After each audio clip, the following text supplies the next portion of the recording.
파트 2 시작됐습니다. 네, 이야기 속으로 하면 깊숙하게.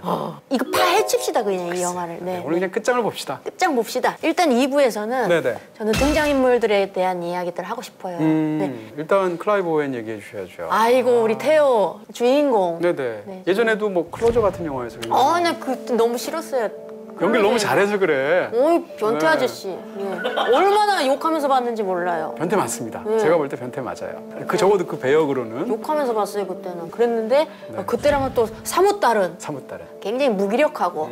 이 영화를 쓴 그 시나리오 작가가 공식 크레딧에는 지금 4명인가 5명이 올라가 있는데 사실은 클라이브 오웬도 시나리오에 굉장히 많이 기여했대요. 그 정도로 지적인 면모도 뛰어난 그런 배우가 아닌가.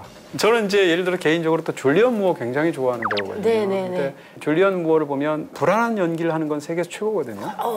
이 영화에서는 그거 외에도 극 중에서 보면 저 한 분의 리더잖아요. 그럴 때 딱 맞는 배우가 아닌가.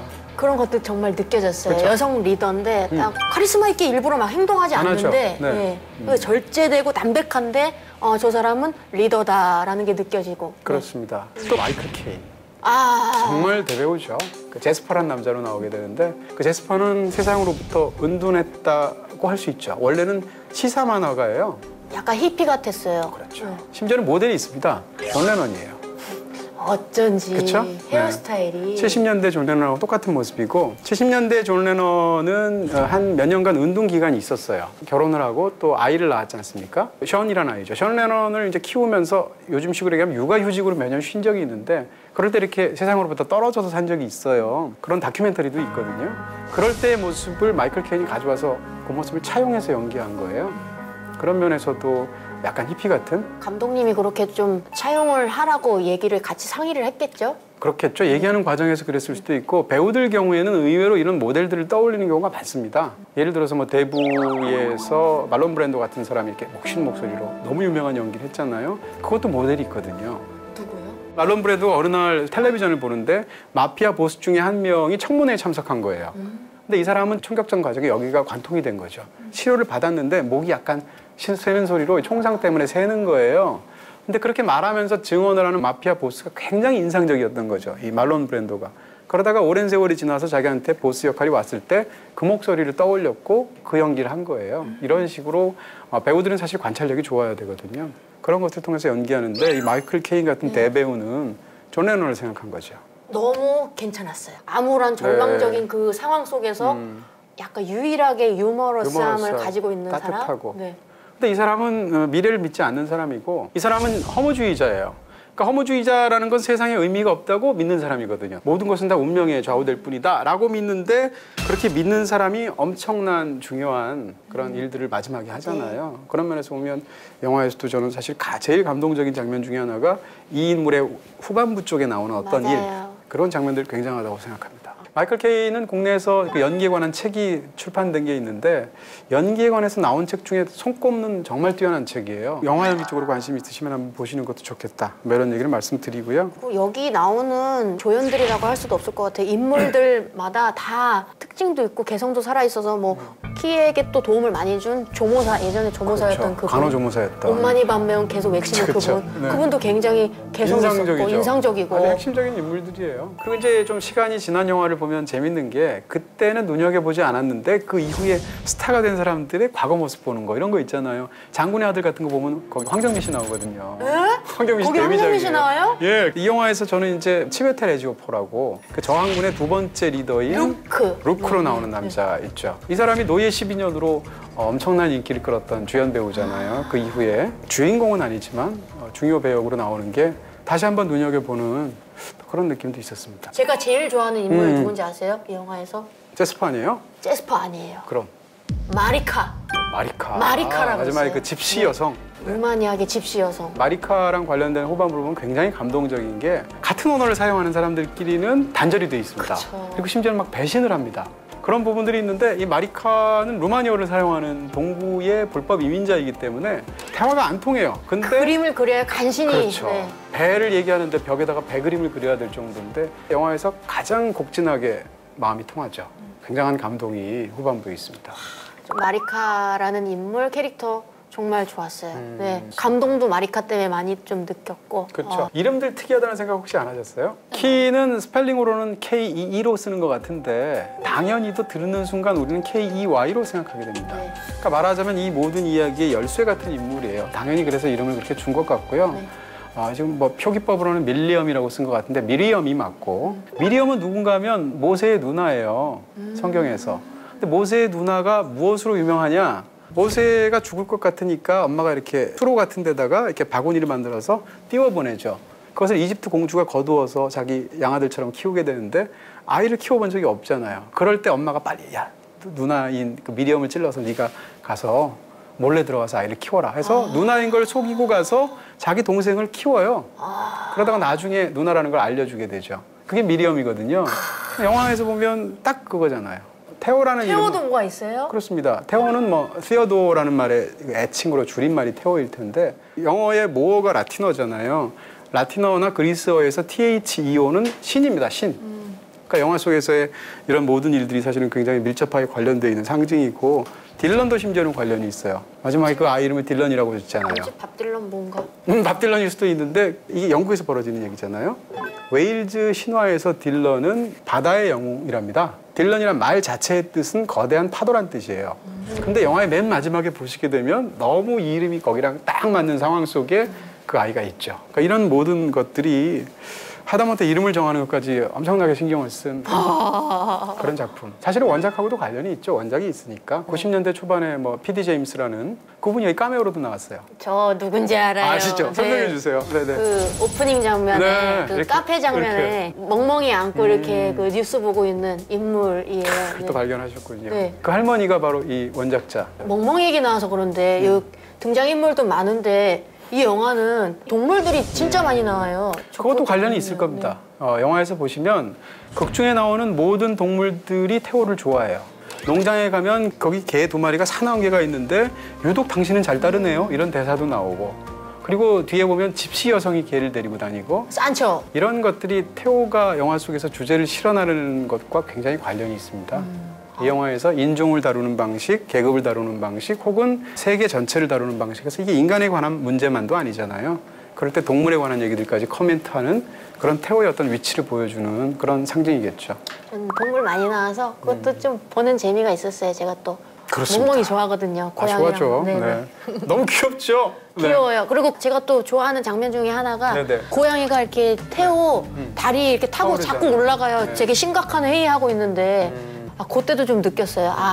동물이 좋아하는 사람은 착한 사람. 저는 약간 이런 게 있거든요. 그래서 동물들이 저 죽습니다. 너무 좋아합니다. 네, 그냥 저희 고양이 소미라고 있는데 그냥 막 얼굴이 올라와요. 고양이 키우세요? 네네. 네. 얼굴이 선한 광채가 있지 않습니까? 네.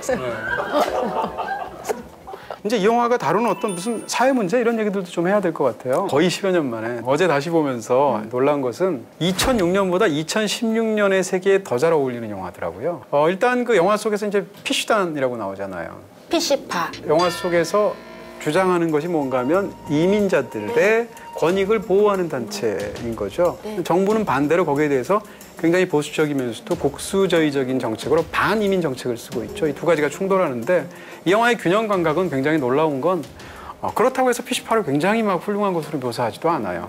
그 사람들의 대의를 충분히 설명은 해주지만 그 안에서 내분도 있고 심지어는 그 안에서도 음모도 있고 마지막에는 심지어는 뭐 다툼도 있고 뭐 이렇게 되잖아요. 또 이 영화는 기본적으로 영국 영화적인 특성이 있는 영화 작품이에요. 감독은 멕시코 사람이지만 촬영지도 다 영국이고 영화의 무대도 영국이고 근데 올해 영국에 브렉시트가 있었잖아요.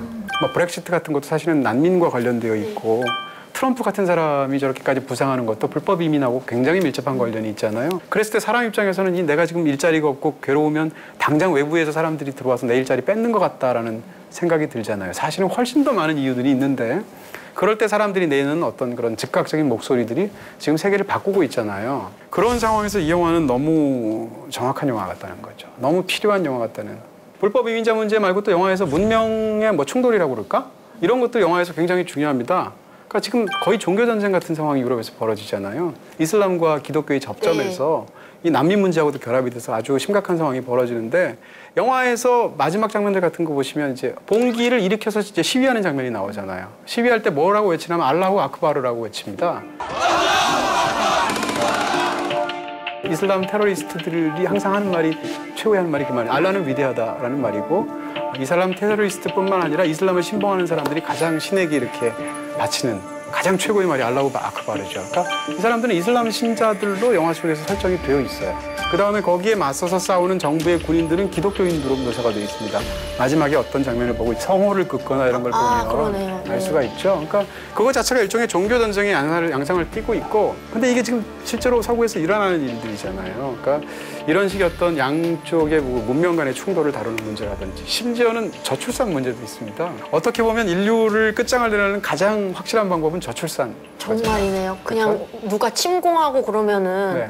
어떻게든 생존자들이 있어서 어떻게든 대는 이어 나가잖아요. 어떻게든 그렇습니다. 숨어서 살던가 해서. 근데 그렇습니다. 이거는 지금 세상에서 제일 어린 막내가 그렇죠. 18살인데 그 사람도 지금 죽었잖아요. 되니까. 그러니까 Diego Ricardo, the youngest person on the planet, was 18 years, 4 months.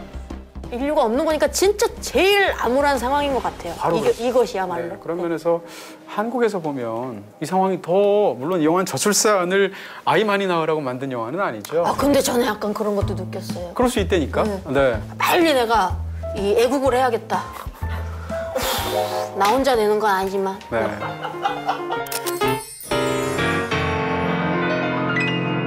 자, 이제 무비 속 시간입니다. 저는 사실 처음 기대했던 것보다 너무 수준들이 높으셔서 약간 어깨으쓱? 다들 작가님 하셔야 될 것 같아요. 어떻게 질문 퀄리티 자체가 글쎄요. 그렇게 높은지. 네, 퀄리티라고 하니까 굉장히 높은 것 같은 느낌이 또 드네요. 네. 자, 그럼 한번 해볼까요? 자, 읽어주시겠어요? 네. 오, 이분이 질문하셨어요. 빨강 도깨비님이 질문하셨어요. 예전에 그 달아주셨던. 네. 굉장히 유명한 크리에이터신데 칠드런 오브 맨은 분명 훌륭한 영화입니다. 하지만 이 영화는 제작비를 회수하지 못할 만큼 실패했어요. 영화적, 예술적 뛰어난 완성도를 가지고 있음에도 대중적인 사랑을 받지 못하는 이유 무엇이라고 생각하시나요? 자주 받는 질문일 수도 있을 텐데 네네. 일단 이렇게 얘기할 수 있습니다. 영화의 빼어난 완성도가 흥행이 정비례하는 것은 아니다. 너무 당연한 얘기고 천만이 넘은 영화들 중에서 그렇게 훌륭하지 않은 영화들도 여러 편 있어요. 네. 반대로 얘기를 하면 영화 역사상 가장 최고의 작품으로 이제 거론하는 게 사람들마다 다르겠죠. 근데 가장 유명한 투표가 있습니다. 영국의 사이트 앤 사운드라는 영화 잡지가 있는데 10년마다 한 번씩 역사상 최고 영화가 뭐냐를 전 세계 곳곳의 평론가와 감독들한테 물어봐서 집계를 해요. 근데 그거 하면 항상 1등, 2등 되는 영화가 두 편이 있는데 하나는 시민 케인, 그 유명한, 또 하나는 히치콕의 현기증이라는 영화예요. 두 작품의 공통점은 미학적으로 너무 많이 있을 수 있는데 흥행은 둘 다 망했습니다. 이 얘기 딱 들으면서 두 개 다 안 봤거든요. 네네. 그래서 아이고. 당연히 못 볼 수도 있고 둘 다 당대에는 성공하지 못한 작품이고 심지어 현기증 같은 영화는 당대에 영화 평도 안 좋았어요. 그것이 수십 년의 세월이 흘러서 지금은 사상 최고 걸작으로 사람들이 제일 많이 뽑는 영화가 됐거든요. 그리고 이제 영화를 생각하셔서 그런데 다른 걸 생각해보면 너무 이런 일이 흔합니다. 미술사에서 가장 인기 있는 화가 그러면 아마 반 고흐? 고흐는 평생 그림을 하나밖에 못 팔았잖아요. 영화로 얘기하자면 평생 수많은 작품을 찍었는데 개봉 하나도 못하고 딱 하나 개봉했는데 관객 한 3,000명 든 이런 감독인 거예요. 흥행이 잘 되려면 모든 사람의 입맛에 다 맞춰야 돼요. 저기 전주에 계시는 70대 할머니도 그 영화를 보고 좋아해야 되고 저 부산에 있는 초등학생도 좋아해야 되는 거예요. 돼요. 네. 최대 다수의 최다 쾌락을 겨냥하는 영화들이 보통 흥행이 잘 되는데 최대 다수의 최다 쾌락을 겨냥하면 당연히 개성이 없어진다든지 클리셰가 많이 들어간다든지 이런 부분이 있을 수밖에 없잖아요. 그런 면에서 흥행과 영화의 완성도는 어떻게 보면 별개다. 저보고 사실은 그런 얘기하는 경우 많아요. 저희가 이런 거 할 때 어떤 영화를 비판적으로 얘기했는데 그 영화가 엄청나게 대박을 터졌다. 네. 네 말가 틀렸잖아. 이렇게 말하는 분이 있는데 저 안 틀렸습니다. 왜냐하면 저는 그 영화가 완성도가 낮다고 얘기한 거지 그 영화가 흥행이 안 될 거라고 말한 게 아니거든요. 그러니까 두 가지는 전혀 별개다. 이렇게 말할 수 있을 것 같아요. 또 자, 다른 그다음 질문 볼까요? 이걸 하면 어떨까요? 아니 이거는 참 와우 세상에나. 내기? 내기 네네. 님이요. 이동진 평론가님, 알레한드로 곤잘레스 이냐리투 감독, 알폰소 쿠아로 감독, 기에르모 델 토르 델 토로? 감독. 네. 세 분 중 어떤 감독을 가장 좋아하시는지 궁금합니다 하셨는데 네, 영화 좋아하시는 분인 이거는 것 같아요. 질문보다는 약간 평론가님을 시험한 것 같은데요. 약간. 저 시험 드는 건가요? 예, 예, 네네. 이 세 분의 멕시코 보통 3인방, 삼총사라고 하고 실제로 세 사람이 굉장히 친해서 한 사람이 연출하면 다른 사람이 그 영화 제작을 맡아준다든지 이런 일들로 지금 몇 년째 계속 협업을 해서 그래서 요즘 뭐 멕시코 바람이 미국에서 그 감독들이 큰 건데 이 세 사람 다 정말 훌륭한 영화들 많이 만들어냈고 가장 성공한 건 그 알레한드로 곤잘레스 이냐리투죠. 예를 들어서 올해 레버넌트로 뭐 그다음 작년에 버드맨으로 엄청난 성공을 거뒀는데 셋 중에서 제가 오히려 제일 좋아하는 건 알폰소 쿠아론. 그래비티와 칠드런 오브 맨은 정말 굉장한 영화고요. 기에르모 델 토로는 작품 편차가 커요. 그리고 좀 더 매니아틱해요. 이분은 뭐 만드셨어요? 근데 기에르모. 그 중에서 제가 너무 좋아하는 작품이 파네미로라는 작품. 오. 이분은 다 좋아하는 게 아니고 이분의 파네미로를 너무 좋아하고 답변이 해소가 되셨습니까? 네, 쿠아론 감독님 덕후시래요. 네. 덕후 맞습니다. 네네. 그 다음에 요거 한번 뭐였나요? 지도리님이요. 네. 영화에서 태호가 지도리? 네 지도리 많이 듣던 태호가 신발을 벗는다든지 족욕하는 장면, 여러 신발을 갈아 신는 등의 장면이 많이 나오는 것 같은데요. 이게 특별한 의미가 있나요? 하면서 거기에 대해서 누가 뭐라고 말하는 걸 제가 본 적은 없습니다. 네. 근데 제 생각에는 의미가 당연히 있을 것 같아요. 왜냐하면 이 영화는 여러 가지 그런 역사적인 혹은 뭐 종교적인 혹은 뭐 현대 사회에서의 정치적인 이런 레퍼런스들이 워낙 많은 영화고요. 족욕이라든지 뭐 발을 씻는다든지 이런 것들은 이슬람이나 기독교 문명이나 이런 데서 굉장히 종교적인 의미가 있어요. 또 하나는 이제 이것도 영화 표현 중에 우리가 자주 쓰는 수고에 in one's shoes라는 표현이 있어요. If I were in your shoes라고 이제 가정법으로 만약에 말을 하게 되면 내가 네 신발을 신고 있다면 이란 뜻이 아니고 내가 너라면 이란 뜻이에요. 그럴 때 shoes는 그 사람의 정체성을 뜻하는 수고로 쓰거든요. 그래서 어떻게 보면 이 영화는 영혼의 로드무비거든요. 이따 3부에서 말할 것 같은데 그런 면에서 본다면 핵심적인 상징들이죠.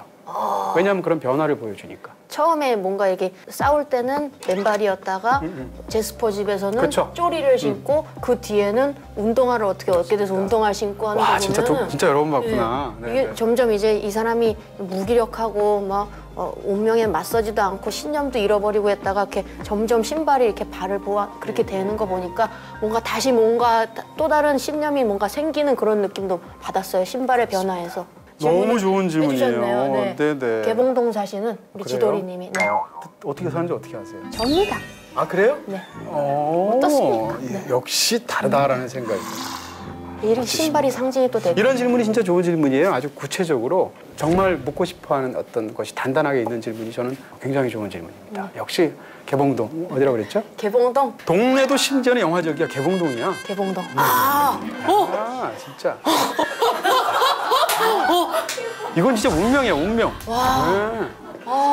마지막으로 하나만 더 할까요? 어디? 네. 요것도 괜찮은 것 같아요. 네. 이게 장문의 질문들이 많아요. 결국 이 이야기에서 가장 중요한 캐릭터는 키라는 인물일 텐데요. 아이의 아버지는 실상 영화에서 하나도 중요하지 않은 것으로 나오는데 왜 이런 설정으로 이야기가 진행되었는지에 대한 감상이나 의견이 궁금합니다. 질문들은 사실상 제가 지금 막 듣고 생각하는 것들이라서 저도 정확한 답변을 드릴 수는 없는데 네. 지금 떠오르는 건 한 두어 가지 있습니다. 하나는 뭔가 하면 이 영화 속에서 그 아이는 키의 아이가 아니에요.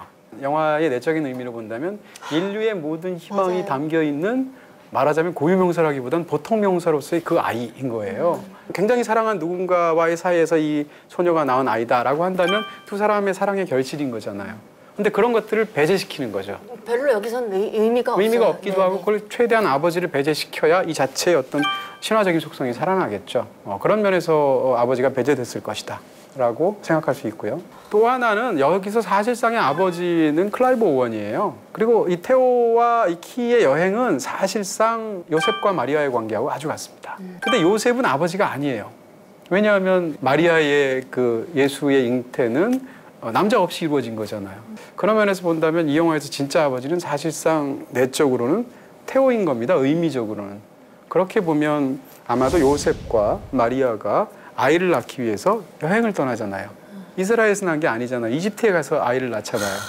아이를 낳은 데를 생각해 보시면 마국간에서 성경에서 낳죠. 네. 영화에서 보시게 되면 처음 임신했다고 자기 배를 보여주는 데가 외양간입니다. 네, 외양간이에요. 저소들이 있고 뭐 소, 닭 이런 데들이 있는 데서 보여주죠. 그런 것들은 당연히 이 성경에서의 설정을 가지고 와서 비튼 거죠. 자, 이렇게 해서 파트 2를 마칠 수 있을 것 같고요. 네, 네. 이렇게 많이 얘기했는데 아직도 할 얘기가 남았습니다. 보시면서 쟤들이 오늘 말이 좀 많네 하시겠어요. 근데 좋은 영화라 네. 할 말도 많네요. 자, 그럼 파트 3에서 네. 이 모든 이야기의 결말을 포함한 스포일러 진짜 듬뿍 파트 3에서 네. 뵙도록 하겠습니다. 네.